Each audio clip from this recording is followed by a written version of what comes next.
Mais voilà, je voudrais dire bonjour à tout le monde. J'aimerais vous raconter une expérience que j'ai vécue là ces derniers temps. Il y a à peu près 2 mois de ça, j'ai passé par un problème. Et ça m'a fait beaucoup de mal. Et par rapport à ce problème-là, j'ai passé beaucoup de choses dans ma vie chrétienne et je croyais que j'allais plus m'en sortir. Je suis tombé dans un engrenage et d'une chose, ça a parti à d'une autre et d'une autre et d'une autre et de plus en plus je me suis enfoncé dans mon problème et dans ma vie chrétienne, je me suis éloigné du Seigneur, on va dire. Et puis vous savez, quand on passe des problèmes, des fois le premier secours on le cherche chez nos parents. Et moi pour la première fois de ma vie, je n'avais pas l'habitude de faire ça, je suis allé vers ma mère. J'ai rouvert la porte du camping et puis ma mère était assise sur le canapé, je me suis assis à côté d'elle. Et je le dis comme ça parce que c'est comme ça que je l'ai vécu. Je me suis assis à côté d'elle, j'ai mis ma tête sur son épaule. Et là j'ai commencé à pleurer, puis j'ai commencé à dire, je dis ma mère, je dis pourquoi il y a des choses comme ça qui arrivent dans la vie, je comprends pas. J'ai cherché un premier secours, j'ai cherché une réponse sur la terre on va dire. J'ai pas cherché premièrement dans le ciel. Et puis j'ai demandé à ma mère et j'ai dit Romain, je dis pourquoi on passe des choses comme ça, pourquoi il y a des choses comme ça qui arrivent. Et puis ma mère, réponse charnelle, bien sûr. Elle a mis sa main sur mon visage et puis elle m'a essuie mes larmes. Elle m'a dit, tu sais, fils, elle dit, moi, j'ai pas de réponse pour toi. Elle a dit, je sais pas. La seule réponse que ma mère a pu me donner, c'était je sais pas.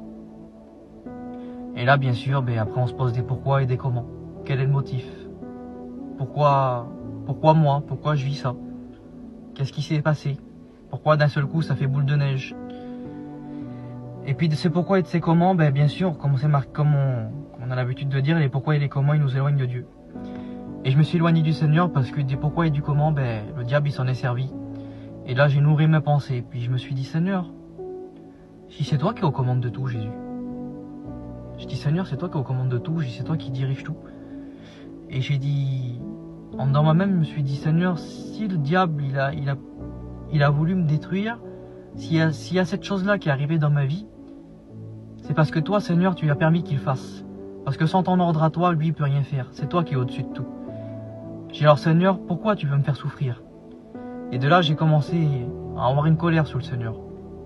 J'en ai voulu au Seigneur. J'ai dit, Seigneur, pourquoi tu veux faire souffrir? Pourquoi tu veux que je passe cette chose-là? Et de là, je comprenais pas. Je savais pas ce qui se passait dans ma vie. Et puis de ça, je me suis éloigné de plus en plus du Seigneur. J'allais à la Réunion, mais j'étais vide. Je voulais plus rien savoir. Et je peux vous promettre que chaque prophétie, et chaque fois qu'il passait derrière le micro pour dire lève-toi, lève ta main, t'as besoin, l'appel était toujours pour moi. Et j'ai jamais voulu lever ma main. J'ai dit non, je me suis endurci, j'ai dit non, je peux pas, je lèverai pas ma main. Pourtant, si vous savez dans les autres expériences que j'ai fait, même ceux que je vous ai pas raconté sur TikTok, chaque fois j'ai toujours dit la prochaine fois je lèverai ma main maintenant. J'ai retenu la leçon. Et bien sûr, on tombe toujours dans nos travers sans qu'on se rende compte. Et puis je levais pas ma main à chaque fois. Parce que je dis non Seigneur, moi je peux pas lever ma main. Tu veux me faire souffrir, mais moi j'accepte pas. Tu veux me faire souffrir, tu veux que je repasse par un problème, pourquoi je sais pas. Et j'étais mal, j'ai passé par une grosse dépression pendant à peu près 2 mois. Et puis j'ai refusé. Jusqu'à un jour que c'était trop. C'était trop, puis j'ai dit non Seigneur, je suis parti trop loin là. Je suis parti trop loin. Vous savez, moi je suis trésorier dans mon église. Et il y a mon petit frère qui a pris l'engagement baptême. Et en dedans moi-même, j'avais pris cette décision. Je dis, Seigneur, le jour qu'il se baptise le petit, j'attends un petit peu, j'attends 1 an, 2 ans s'il faut. Et je dis, puis je donne le travail de trésorier. Je dis, parce que moi, je suis plus capable de rien faire pour toi. J'ai pu chanter pendant 1 mois et demi là. Pendant que je passais ce problème, j'ai arrêté de chanter. J'ai arrêté de témoigner, j'ai plus rien fait. Je donnais même plus de mots de Dieu aux gens, je voulais plus rien savoir. J'étais vraiment accablé, ma croix était trop lourde à porter. Enfin, c'est ce que je croyais, le diable m'a fait croire que ma croix était trop lourde. Et puis, du coup, après, au bout d'un moment, je dis non Seigneur, j'ai là, faut que je me rattrape. J'ai passé vraiment des gros problèmes avant d'arriver à ce moment-là. Et là, à partir de là, j'ai passé vraiment une grosse étape. Et j'ai dit Seigneur, non, là, je peux plus aller plus loin. Le Seigneur me manquait trop dans ma vie. J'ai dit, Dieu, sans toi, je pourrais pas y arriver. J'ai dit, donc, j'ai pas le choix.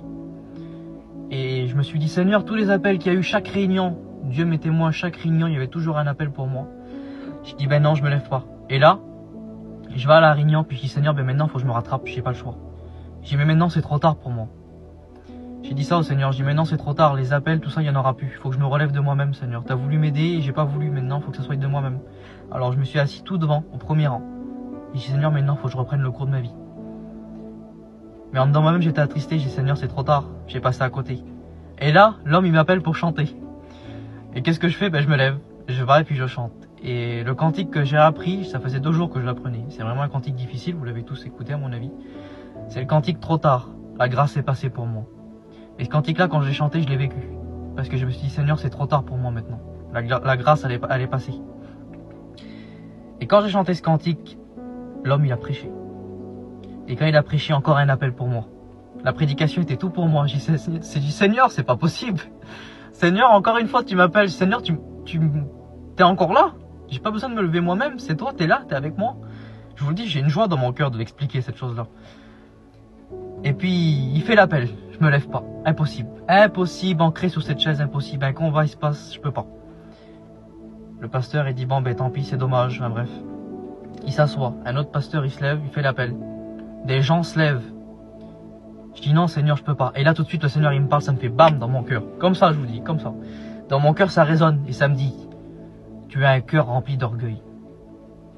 Je dis, Seigneur, comment ça rempli d'orgueil? Je suis pas orgueilleux, je suis pas... Rempli d'orgueil, pourquoi tu veux pas t'humilier? Je dis c'est vrai Seigneur. J'ai combattu sur ma chaise quand même. Je dis c'est vrai Seigneur. Et là j'ai commencé à pleurer. Je dis Seigneur c'est vrai, je suis rempli d'orgueil.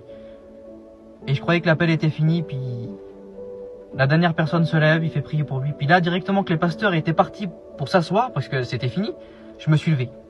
Je me suis levé en tout dernier. Je me lève. Et puis là j'ai dit Seigneur, mais puisque je suis rempli d'orgueil, le diable il est vaincu à ton nom. Et puis là, j'ai commencé à pleurer. Pas de mots, pas de mots, pas de mots, pas de mots. Vous savez, le Seigneur, il écoute le cri des larmes. J'ai commencé à pleurer.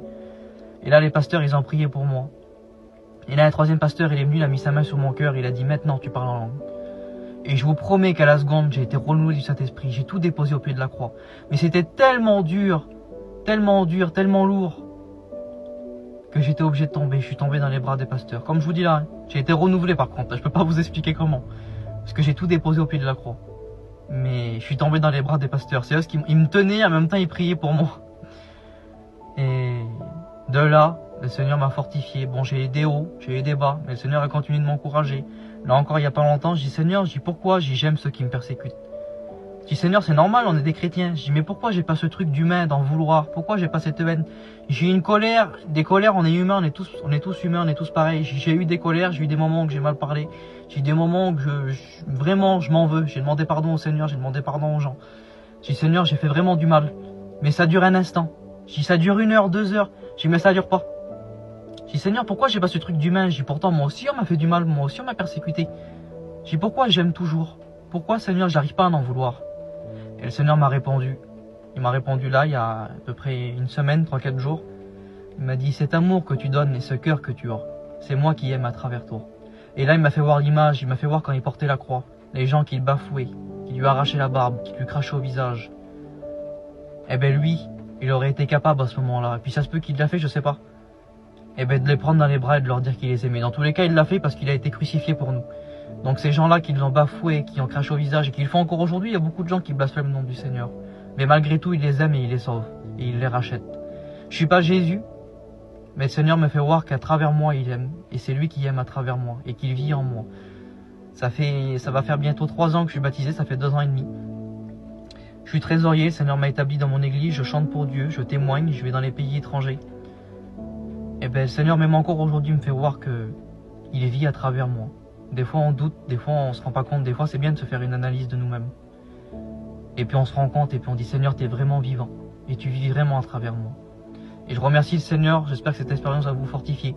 C'était l'expérience que j'avais à cœur de vous partager, je l'ai passée là, dans l'été. Je l'ai passée dans l'été, là on est au mois de septembre, je l'ai passée du mois de juin jusqu'à maintenant. Et même encore c'est dur. Mais aujourd'hui j'ai le Seigneur qui m'aide. J'ai des hauts, j'ai des bas, j'ai des jours où je pleure, des jours où je ris. Mais j'ai Dieu avec moi. Que Dieu vous bénisse et que Dieu vous encourage.